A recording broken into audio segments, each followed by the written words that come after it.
Shoot, buddy. When it's cold outside, I'm gonna keep my white ass inside.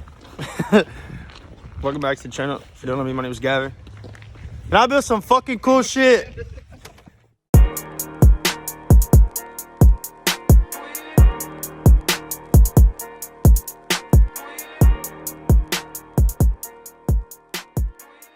Bro, it is 10 degrees. It is freezing. Oh man, it's Sunday, day 2 of the show. It's the worst day. We'll see if we come home with something. If not, we had a good time. That's all that matters. All right, here we go. Got some bad units over here.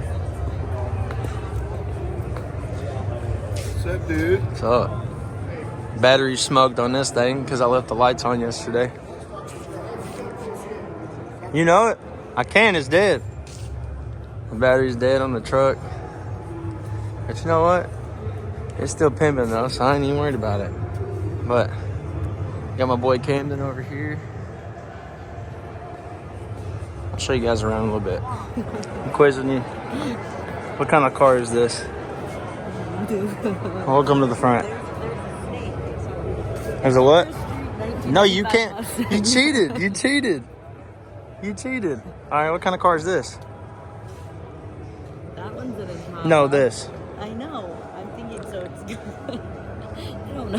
What's your guess? It's not an Impala. Okay. Is it? No. Okay. I don't know. You don't know what it is? I don't know what it is. Think about it. You gotta give me an answer. Can I go to the front? No, because you're gonna look at the card, cheater. No. It's a Chevy. No. Final answer? Yeah. It's a Mustang. All right, we'll try this one more time. What kind of car is this? 2010 Ford Mustang. You are such a cheater.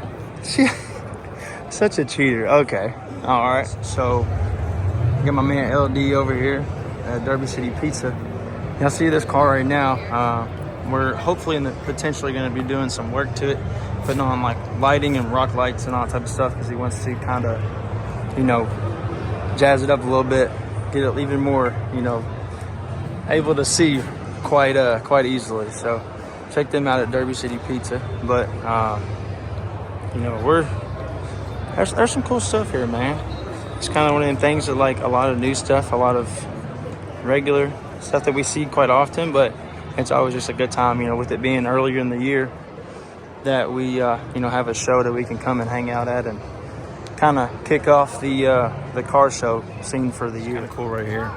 So this is a 69 Z01 engine from the old cars, but it's just crazy to see what they are now and what they used to be.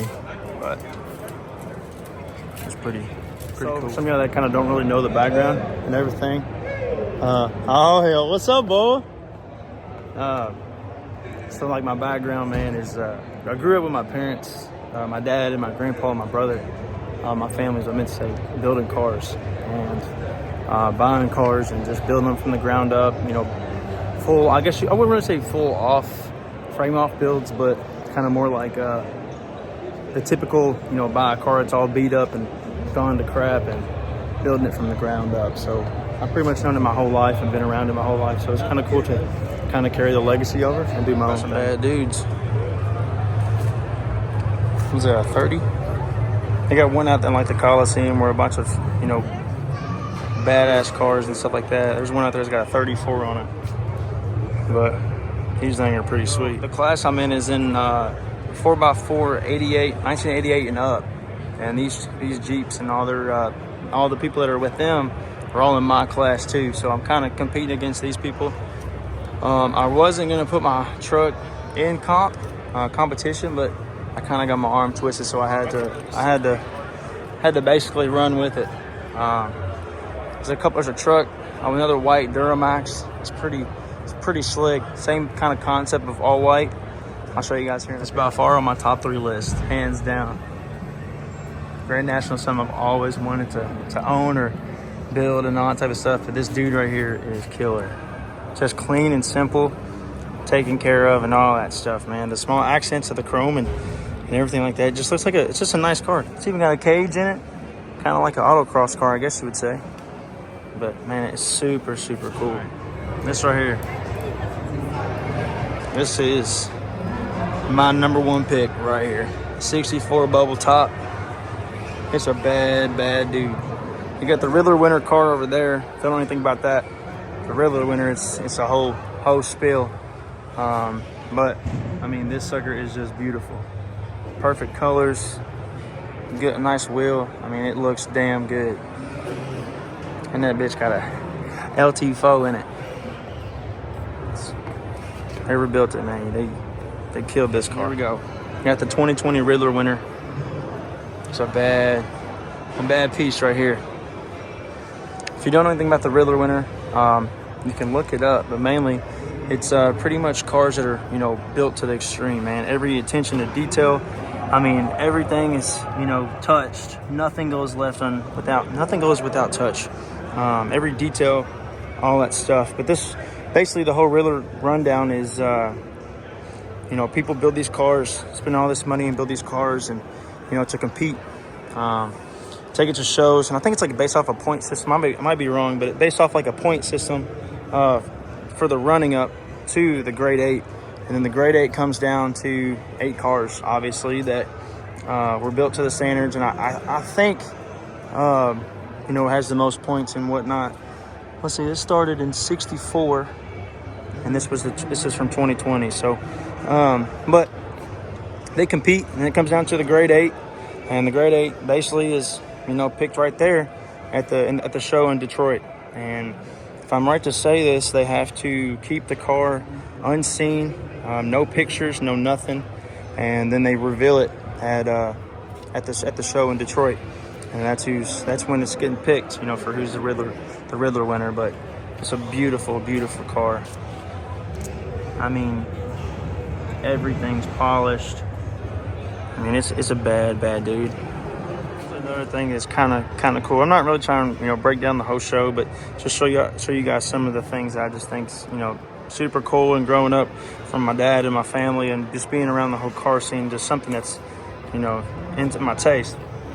We're gonna run down with a '69 Copo though. This sucker got 34,000 original miles. It's a 427 with 425 horsepower. It's a bad dude too. But I mean, numbers matching, such a badass car. It's clean and simple, not molested or anything like that. I mean, it's super clean. But I mean, man, just all these cars over here are competing, you know, for those barrel heads that you've seen back there with like the Riddler car in that 64. I mean, it's basically just like a competition, a compete between amongst one another. But man, there's some cool rides here. This thing right here, you talk about some time. Talking about some time and some paint work.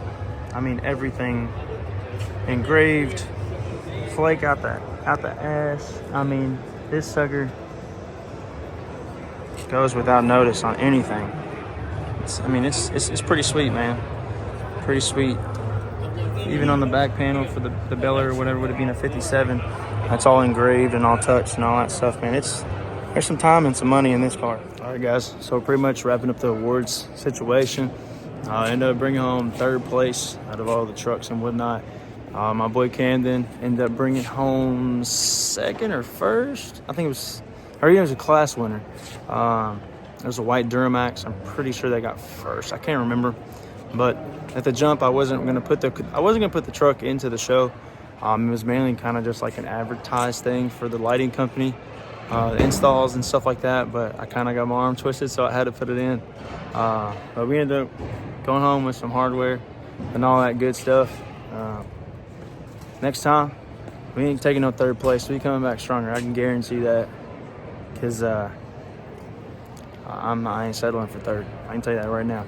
So, anyways, that's what we got. So, before we close the video out real quick, I'm not bummed whatsoever. I had a damn good time. It's all about the memories and having fun with everybody. Friends and family coming out and just, you know, hanging around, shooting a crap, and drinking a few waters and just, you know, having a good time, man. That's all it was at the end of the day. Huge thanks to Ron Rollins, Gail Wilson, and the whole crew over at that throws on the show. The Bluegrass World of Will show is one I always love and look forward to. So thank you guys so much. The next show that I will be at is the Blake Fitzgerald show in Tennessee in March. Yeah, in March. So if you want to shoot the crap, whatever, say what's up, come on by. We'll be there in the show and shine. So I'll see you guys later. Have a good one.